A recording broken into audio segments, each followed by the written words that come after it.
Welcome to Numerical Funda. This is easiest way to learn numericals. आज हम बात करेंगे इनकम टैक्स के यूनिट 1 के बारे में। इस वीडियो में हम यूनिट 1 को एनालाइज करेंगे और देखेंगे कि यूनिट 1 में कौन-कौन से टॉपिक हमें कवर करने हैं। इससे पहले मैं इनकम टैक्स का ओवरव्यू आपको बता चुकी हूँ कि 4 यूनिट्स में आपको कितना पढ़ना है। वो वीडियो अभी तक आपने नहीं देखी तो प्लीज उसको जाके देख लीजिए। उसका लिंक जो है आपको डिस्क्रिप्शन में मिल जाएगा। चलिए स्टार्ट करते हैं यूनिट 1 के ओवरव्यू से। सिलेबस के अकॉर्डिंग जो टॉपिक्स हमको कवर करने हैं बेटा वो है important definitions, concept of income, exempted incomes, residential status and tax liability. तो जैसा आप देख रहे हो, आपको देखने में यूनिट 1 बहुत छोटी लग रही है, पर ऐसा नहीं है बेटा। जब हम इसको एनालाइज करके देखेंगे तो हम देखेंगे कि बहुत सारे ऐसे कॉन्सेप्ट्स हैं जो हमें इन टॉपिक्स के अंदर कवर करने पड़ेंगे। राइट, तो हम स्टार्टिंग करते हैं। जो मैंने फर्स्ट कैटेगरी में इसको डिवाइड किया है वो है इंट्रोडक्शन टू इनकम टैक्स। जैसा आपका सब्जेक्ट का नाम है इनकम टैक्स या फिर टैक्सेशन लॉज, और इस पूरी यूनिट में कहीं पे नहीं लिखा है कि इनकम टैक्स का इंट्रोडक्शन या फिर उसकी मीनिंग क्या होती है।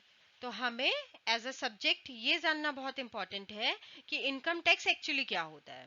तो इसीलिए पहली कैटेगरी हम पढ़ेंगे introduction to income tax.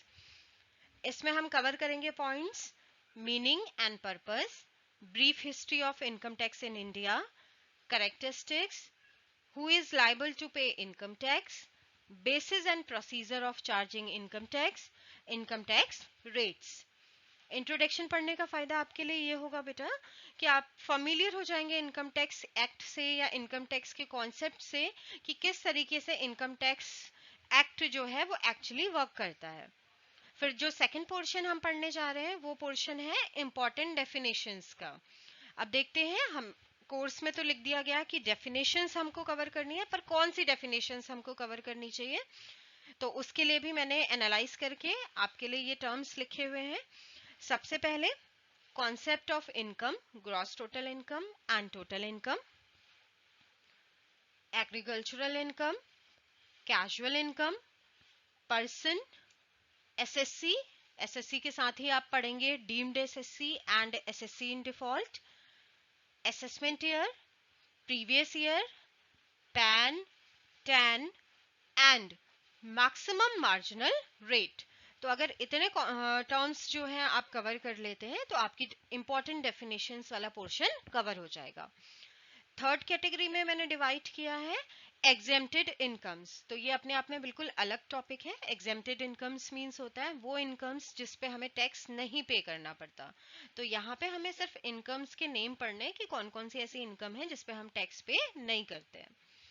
And last category हमारे पास आएगी residential status and tax liability.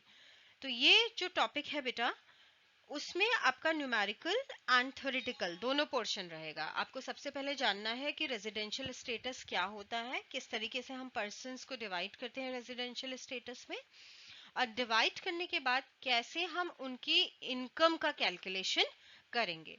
तो जो तीन पोर्शन हम पढ़ेंगे, introduction to income tax, important definitions, exempted income, तो ये तीन टॉपिक आपके प्योरली थ्योरेटिकल टॉपिक है। आपको सिर्फ familiar होना है सब्जेक्ट के कॉन्सेप्ट और टर्म्स से कि वो टर्म्स क्या होते हैं और किस तरीके से इनकम टैक्स में उनको यूज किया जाता है।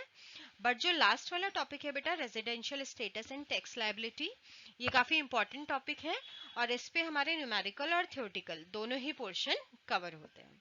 राइट, आज की वीडियो के लिए इतना ही। Keep watching for more videos.